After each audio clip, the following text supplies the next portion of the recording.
I was 18 years old when I got married. I belonged to a very conservative family, a Baloch family, where good daughters never say no to their parents. My father wanted me to get married, and all I said was, if that makes you happy, I'll say yes. And of course, it was never a happy marriage.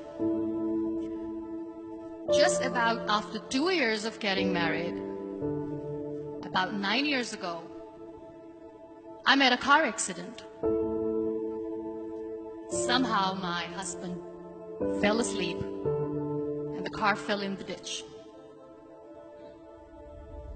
He managed to jump out, saved himself. I'm happy for him. But I stayed inside the car and I sustained a lot of injuries. The list is a bit long.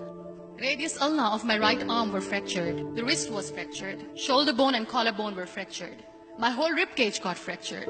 But that injury that changed me and my life completely was the spine injury. Many people came to rescue.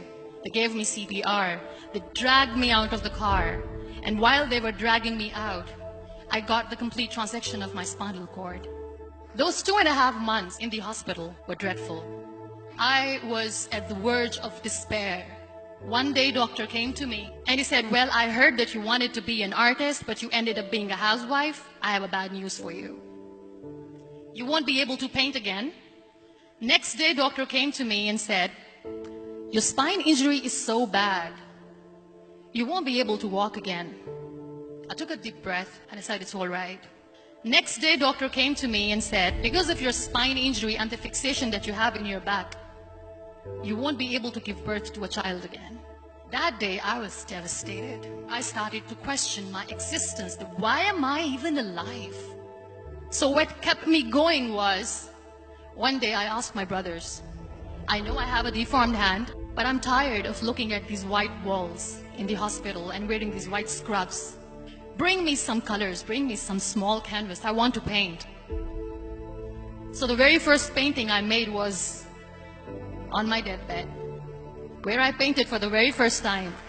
What an amazing therapy it was. Without uttering a single word, I could paint my heart out.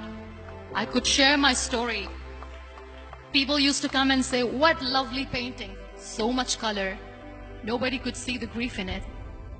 Only I could. And that day I decided that I'm going to live life for myself.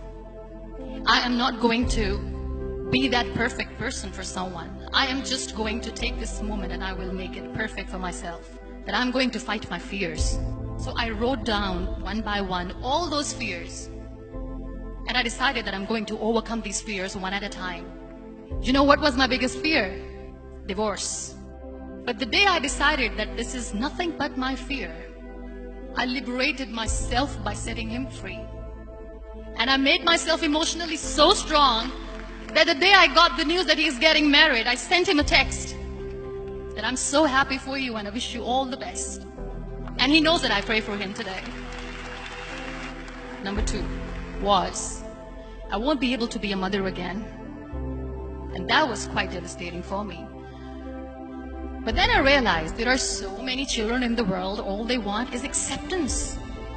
So there is no point of crying, just go and adopt one. And that's what I did.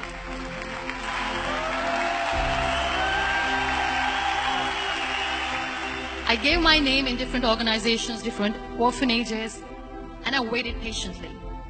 2 years later, I got this call from a very small city in Pakistan. I got a call and they said, are you Muniba Mazari? There is a baby boy and would you like to adopt? I could literally feel the labor pain. I said, yes, yes, I am going to adopt him. I am coming to take him home. And that day, I was 2 days old, and today he's 6.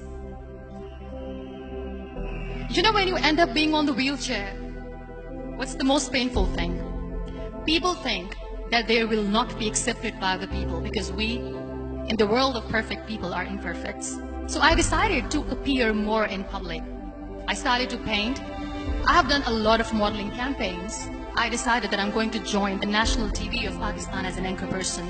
I became the National Goodwill Ambassador for UN Women Pakistan, and now I speak for the rights of women, children.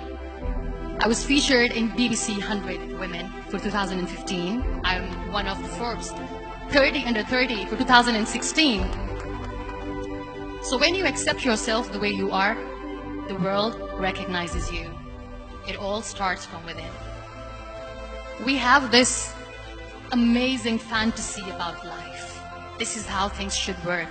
This is my plan. It should go as per my plan. If that doesn't happen, we give up. I never wanted to be on the wheelchair. Never thought of being on the wheelchair. This life is a test and a trial, and tests are never supposed to be easy. So when you're expecting ease from life, and life gives you lemons, then you make the lemonade, and then do not blame life for that. It is okay to be scared. It is okay to cry. Everything is okay, but giving up should not be an option. They always say that failure is not an option. Failure should be an option, because when you fail, you get up, and then you fail, and then you get up, and that keeps you going. Embrace each and every breath that you are taking. Celebrate your life. Live it. Don't die before your death. Real happiness lies in gratitude.